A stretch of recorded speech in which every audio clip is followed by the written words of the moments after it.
শুভ সকাল। আজ সোমবারে সকালে উঠে পড়েছি। আজ থেকে ছেলের আবার স্কুল, ওই জন্য তাড়াতাড়ি করে একটু উঠলাম। ওকেও স্কুল পাঠাতে হবে রেডি করে। ছেলেকে রেডি করে স্কুল পাঠানো হয়ে গেছে, আমিও ফ্রেশ হয়ে এবার একটু বিছানাটা গুছোতে এলাম।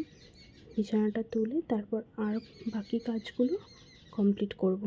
সমস্ত কাজ কমপ্লিট হয়ে গেছে। ছেলেও স্কুল থেকে চলে এসেছে, ওকেও স্নান করিয়ে দিয়েছি, আমিও স্নান করে নিয়েছি।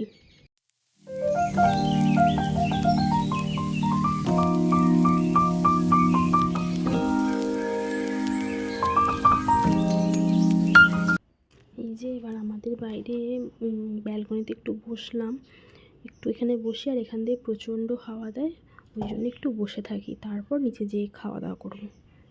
আর দেখো, এটা আমাদের কুল গাছ। কুল হলো, টক কুলের গাছ। কুল হলো, বাট আবার ফুল এসেছে।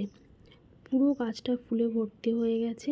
আমরা তো দেখে সবাই অবাক, এরকম কোনো বছরই হয়নি, এই বছরই প্রথম একবার কুল হয়ে আবার ফুল। এটা হচ্ছে টক কুলের গাছ, দেখা যাক কুল হয় নাকি। এই যে ছেলেকে খাওয়াতে চলে এলাম, ওকে খাইয়ে দিয়ে তারপর আমরা সব খাবো। এই যে ওকে খাওয়াতে বসে গেছি। তো ভিডিওটা ভালো লাগলে একটা লাইক কমেন্ট করে দেবেন। ধন্যবাদ।